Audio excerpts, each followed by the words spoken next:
the way that Caleb Williams played in this game, the way that he took it over 470 yards, that one throw he had running to his left, completely just twisted his body midair, threw the ball like it was nothing.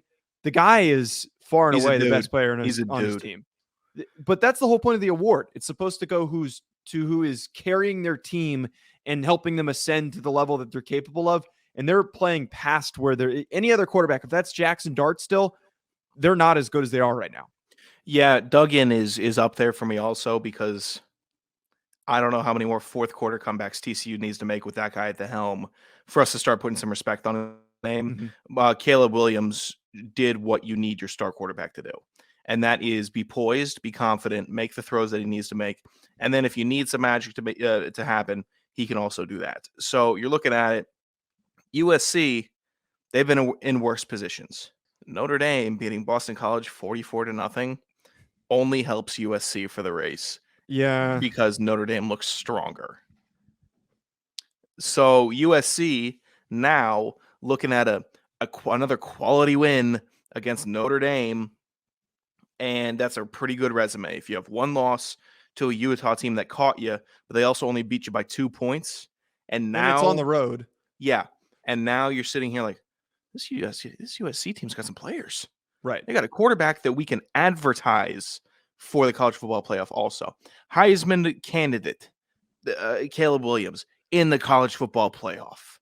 I think that has a good ring to it. Yeah, way more than what it has for LSU. And this is the debate that's now being sparked. And I went on the SEC kickoff show that I did with Blake, and I got boat raced. I'm sure he wasn't. I'm sure he wasn't biased towards a certain team.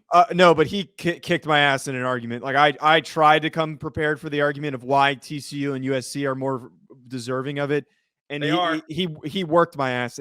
I tried to support my argument, but I could not provide as much information as he could. I was not prepared. But I think after this weekend, to your point, if we're trying to produce the most entertaining matchups and storylines possible for the playoff, teams, yeah.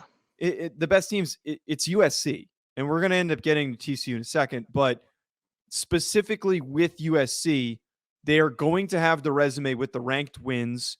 They're going to have the resume with the offensive production, with the Heisman likely winning quarterback in Caleb Williams. He's going to win the Heisman after that game, the performance that he put together. Like that is what you want from a guy that is going to win the award. There has been nobody else that has stepped up and put together that type of a game. And the one thing I will say is that the argument to be made where USC's roster is not as good as some of the other teams that are competing for the playoff, their secondary stinks.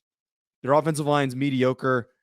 But if Tennessee was in the conversation with how bad their secondary was, I think USC can compete. And at the very least, they can get into a shootout and they have the offensive firepower to score quick enough that they deserve to be in one of these matchups, and they can keep it close, but maybe not finish out if they end up being that fourth team and they're playing up against Georgia. Yeah, I haven't seen them get embarrassed this year. And also, I haven't seen LSU get embarrassed, to Blake's point, except for week one. But that was week one, new coach, brand new team, basically. And it's just week one. All right, so we could forgive a lot from week one. Since then, they haven't been embarrassed, but USC, zero. Well, they did get embarrassed by Tennessee. Oh, LSU did? Yeah, it was like a black. It's like I completely forget about it too. It's like such a. Is LSU 2-loss? They are 2-loss, aren't they? They're 2 losses, but they are playing in the SEC championship game against Georgia. So that is an inevitable, likely third loss. It is very unlikely that they win that football game. Very much so. If they do, then boy, oh boy, is that going to fill an hour.